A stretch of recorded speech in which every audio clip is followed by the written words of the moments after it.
오늘 이제 말씀을 보게 되어지면 유대인들에게 있어서 중요한 절기들이 몇 가지가 있는데 그 중요한 절기들 중에 신성한 달이라고 여겨지는 달이 있는데 7월 달, 그러니까 유대력으로 유대인들의 달력으로 7월 달입니다. 티시리라고 하는 7월 달인데요. 이것은 오늘날 태양력으로 치면은 9월 내지 10월 정도에 걸쳐져 있는 그런 달입니다. 자, 그 달 7월 즉 15일부터 21일까지, 즉 우리로 말하면 9월 중순부터 10월 초순까지 그렇게 됩니다. 초막절 행사를 지냅니다.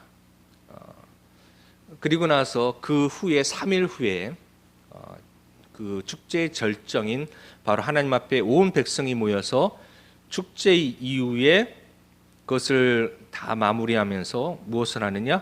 하나님 앞에 회개하고 그리고 하나님의 언약을 재확인하는 날을 갖습니다. 단순히 그냥 명절이 아니라 명절을 마무리하면서 그동안 하나님 앞에 범죄했던 것들을 철저하게 회개하며 그 거룩함을 회복하는 것입니다. 여러분, 우리에게 정말 인생의 기쁨은 무엇일까요? 무엇이 여러분을 기쁘게 하는 것입니까? 하나님이 우리에게 언제 가장 기쁘게 우리를 만드셨고 그렇게 창조하셨을까요? 그것은 하나님의 형상을 회복할 때입니다. 그것은 거룩함을 회복한다는 의미예요.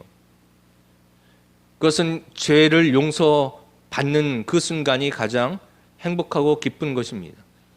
아무리 맛있는 걸 먹고 아무리 화려한 옷을 입고 편안한 그런 차를 타고 다녀도 높은 자리에 올라왔어도 죄 가운데 있고 그리고 그 죄의 죄값으로 불안함과 두려움이 있고 언제나 무서운 공포 가운데 있다면 그 부와 명예와 그 화려함은 결코 축복이 되지 않습니다.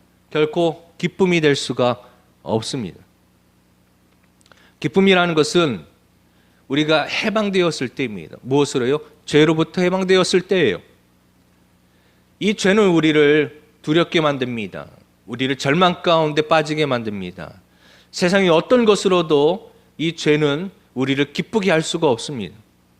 진정한 기쁨은 죄로부터 해방될 때에 그리고 그 형벌인 지옥으로부터 그 지옥불로부터 우리가 해방되어질 때 구원받을 때 진정한 기쁨을 누릴 수가 있는 것입니다. 그럴 때 물 한 잔만으로도 우리는 초가 삼간에서도 기뻐하고 웃을 수 있고 감사할 수 있게 되는 것이죠. 바로 이 축제라는 것은 단순히 먹고 마시고 음식을 나누며 하는 그런 의미에서 끝나는 것이 아니라 진정한 축제이요 진정한 기쁨은 무엇이냐 하면 바로 하나님 앞에 나와 회개함으로 죄로부터 해방되어지고 용서함을 받고 하나님의 자녀로서의 그 언약을 재확인하는 것, 그것이야말로 가장 큰 기쁨이라는 것이죠. 이때 이들이 했던 것이 있습니다. 축제날에 이들이 했던 것이 있는데 그것은 바로 금식이었어요. 여러분, 잔칫날과 금식은 어울리지 않는 것처럼 보입니다만 그러나 하나님 나라의 그 법칙으로 볼 때에는 이것이야말로 우리가 진정한 기쁨을 얻기 위한 가장 최선의 최고의 지혜로운 방법이라는 것입니다. 금식한다는 것은 어떤 의미가 있죠? 아까 말씀드렸던 것처럼 죄를 고백하고 하나님 앞에 겸비한다. 자신의 죄를 고백한다. 그런 의미가 있는 것입니다. 생명을 하나님 앞에, 내 생명은 하나님 앞에 있습니다. 나의 주인이 주님이십니다. 모든 것이 주의 손에 주권에 달려 있습니다. 내 인생은 주님의 것입니다. 주님께서 지켜주셔야만 나는 살 수 있습니다. 주님께서 약속해 주신 자녀 삼겠다고 하셨고 백성 삼겠다고 하신 그 약속을 다시 한번 재확인하면서 하나님의 나는 그리고 우리의 가정이 하나님의 자녀가 아닙니까? 하나님의 가정이 아닙니까? 하나님의 백성이 아닙니까? 그러니 하나님이 보호해 주셔야 됩니다. 그 약속을 확인하는 것이죠. 그 앞에 그 약속을 붙들기 위해서 갈 때에 우리가 겸비하며 금식하며 그 앞에 하나님 앞에 집회에 참석하는 것입니다. 오늘 본문의 말씀을 우리가 이것을 통하여 교훈을 몇 가지 얻고자 하는데, 첫째, 여러분, 기도할 때는 우리가 항상 기도하라고 말씀하는데 기도와의 방법 중에 하나는 바로 금식하는 기도가 있습니다. 금식하는 경우는 대체적으로 성경에도 특별히 금식했던 여러 상황들이 있는데 가장 대표적인 금식하는 경우는 무엇입니까? 국가적인 위기, 재난, 개인적인, 가정적인 위기, 어려움, 그런 진퇴양난의 큰 위협 앞에 있을 때 금식하면서 기도했습니다. 그 금식은 단순히 그냥 이 어려움으로부터 위기로부터 벗어나기 위한, 탈출하기 위한, 해방되기 위한 그것이 아니었어요. 진정 하나님 앞에 겸허하고 애통하는 마음으로 오직 하나님만을 기억하며 회개하는 것, 그것이 금식이었습니다. 또 기도는, 금식 기도는요, 진정한 의미에서 우리가 이 사탄을 이길 수 있는 가장 최고의 무기이요 하나님의 인도하심을 받을 수 있는, 가장 은혜를 체험할 수 있는 가장 복된 그런 기도이기도 합니다. 자, 이들이 금식할 때 꼭 함께 금식의 표현으로서 함께 했던 그런 행동이 있죠. 무엇이었을까요? 바로 베옷을 함께 입는 것입니다. 베옷은 이 외형적으로 나타내는 그 의미는 슬픔입니다. 죽음입니다. 그리고 저주입니다. 고통입니다. 베옷을 입은 것이에요. 내가 지금 고통스럽습니다. 내가 죽음을 맞이한 것처럼 참으로 괴롭습니다. 절망적입니다. 한번 죽은 자는요, 다시 살아날 수가 없습니다. 조금이라도 숨이 붙어 있으면 회복시킬 수 있지만 죽은 자는 소망이 없어요. 베옷을 입었다는 것은 내가 하나님을 떠나서는 소망이 없습니다. 하나님 떠나서는 살아날 수 없습니다. 나를 다시 살리실 분은 오직 하나님이십니다. 베옷을 입고 금식하며 하나님 앞에 회개하며 나의 중심, 내가 하나님 외에는 나를 도울 자가 없습니다, 이것을 표현한 것이죠. 그리고 나서 베옷을 입고 자복하면서 애통하며 통곡하며 부르짖어서 하나님 앞에 기도하는 것입니다. 이것은 하나님께 항복하는 것이에요. 그 전에는 내가 무언가 하려고 했었고, 내 방법을 하려고 했었고, 세상의 도움을 받으려고 했었고, 내 지혜로, 내 경험으로 하려고 했었지만 항복하는 것입니다. 나는 아무것도 할 수 없습니다. 오직 하나님만이 이 문제의 해답이십니다. 하나님만이 이것을 이길 수 있습니다. 해결할 수 있습니다. 라고 하는 전적인 하나님의 능력에 대한 신뢰함인 것이죠. 금식하면서, 베옷을 입으면서 여러분 즐겁게 노래를 부르거나 잔치집에 간 사람처럼 그렇게 행동하지는 않습니다. 그들은 금식하면서 베옷을 입으면서 슬퍼하지요. 그런데 여러분, 이 슬픔은 세속적인 그 기쁨에서, 먹고 마시는 세속적인 기쁨에서 거룩한 슬픔으로 바뀌는 것입니다. 여러분, 세상적인 기쁨보다 거룩한 슬픔을 여러분 사모하시기 바랍니다. 이것이 우리에게 유익한 것이에요. 왜냐하면 진정으로 우리가 최후 승리를 얻게 하고 진정한 기쁨을 우리에게 주기 때문입니다. 육의 즐거움은 영의 눈물로 바뀌어야 됩니다. 그러나 이 시대의 현대인들의 특징은 뭡니까? 바로 영의 눈물 흘리기를 사모하지 않는다는 것입니다. 거룩한 슬픔을 그 앞으로 나아가지 않는 것입니다. 예수를 믿을 때에도 모두 다 즐거워야 돼요. 기뻐해야 돼요. 나를 만족시켜야 돼요. 내가 배부르게 먹어야 돼요. 예수 믿으면 고난 당하면 안 되고, 예수 믿으면 실패해서도 안 되고, 예수 믿으면 아파서도 안 되고, 예수 믿으면 뭐든지 다 잘 돼야 된다라고 성공 제일주의, 예수 믿는 것이 성공이다. 그런데 그 성공이 무엇을 말하는 겁니까? 세상이 말하는 성공을 말하는 거예요. 그래서 여러분, 우리에게 진짜 지금 회복되어야 될 것은 이 거룩한 슬픔입니다. 영적인 참된 눈물입니다. 그때 우리가 새롭게 될 수 있는 것입니다.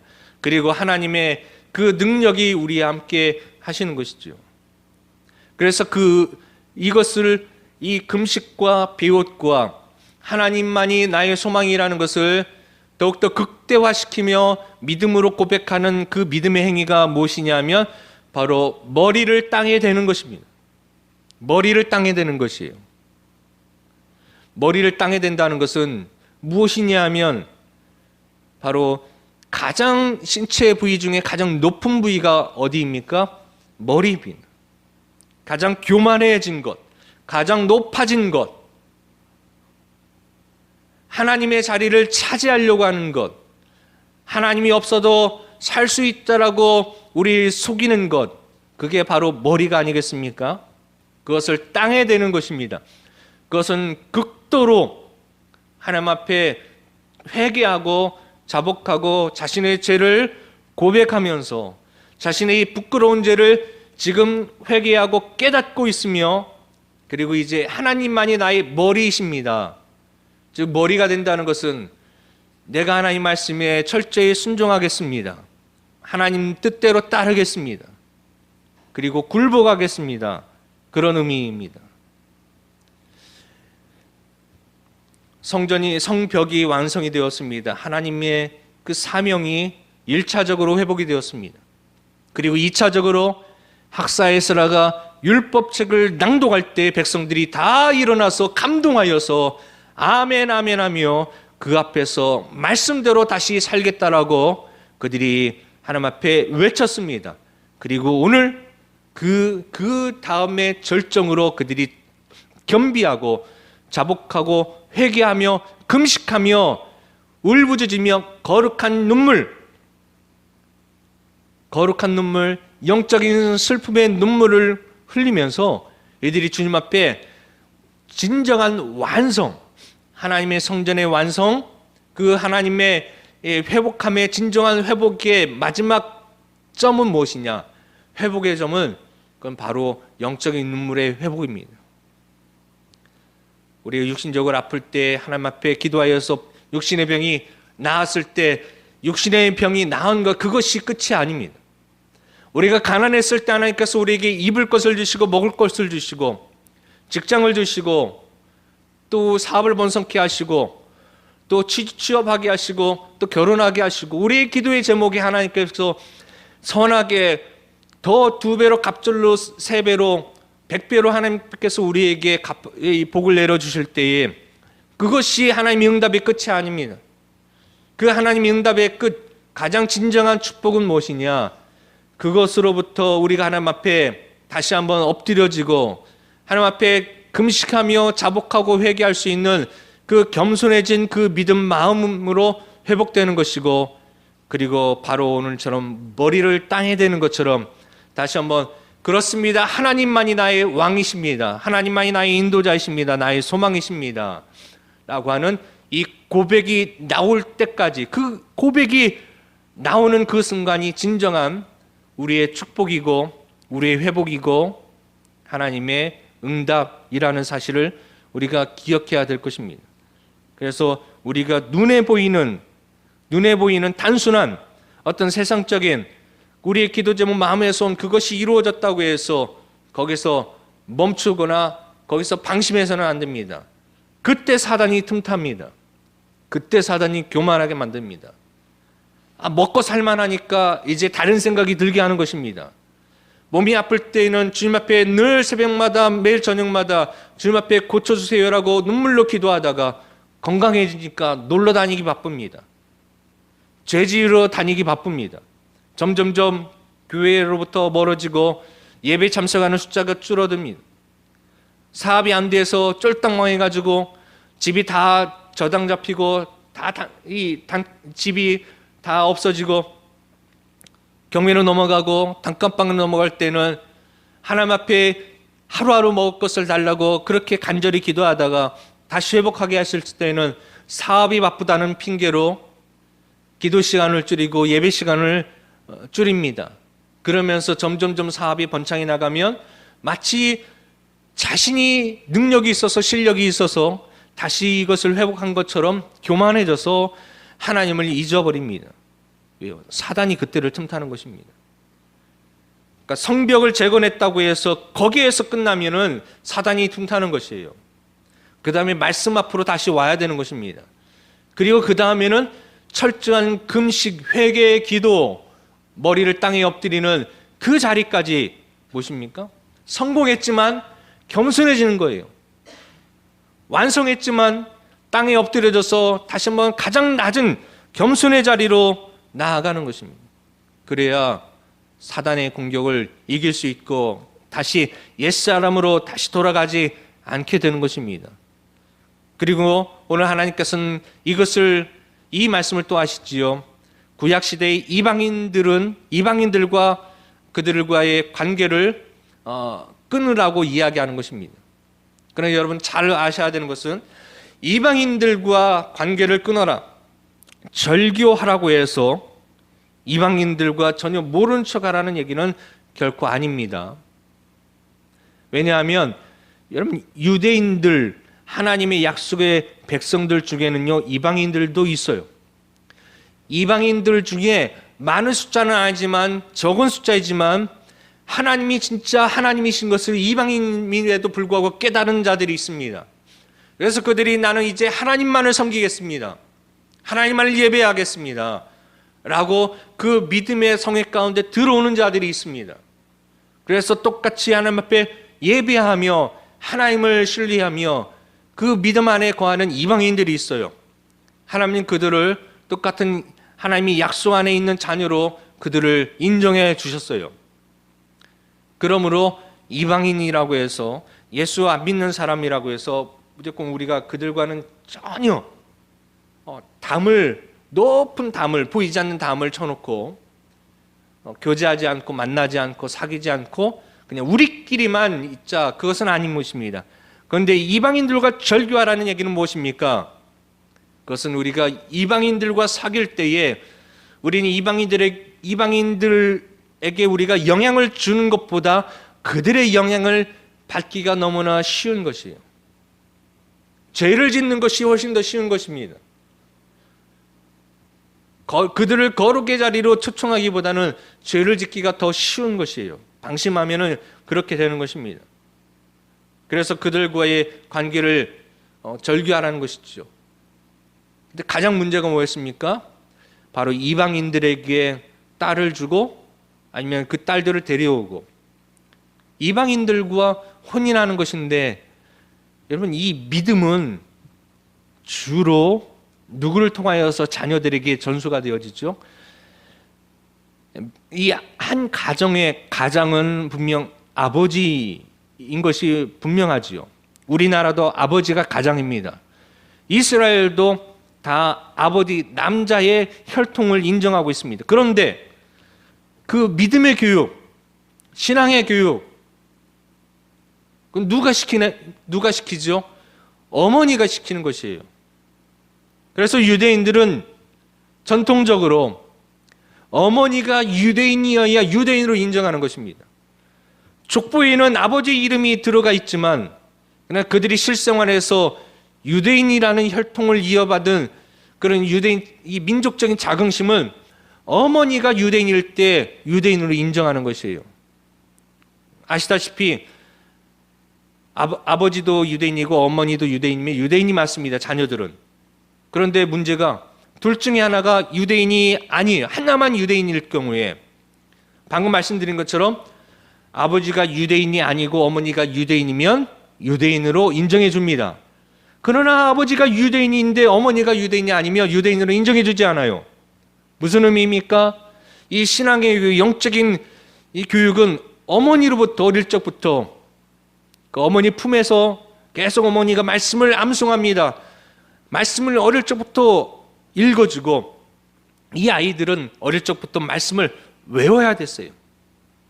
쉐마의 말씀을 듣고 외우는 것입니다. 기억하는 것입니다. 하나님 나라의 정신을 배우는 것이에요. 그래서 어머니 품에 있을 때 그 아이는 어릴 적부터 하나님의 백성이라는 그 아이덴티티, 정체성 가지고 나는 하나님의 자녀이다, 나는 하나님의 백성이다, 하나님을 예배하고 하나님 앞에 순종하는 하나님이 선택한 백성이다라고는 나의 자아 정체성, 내가 누구인가를 분명히 알게 되는 것이지요.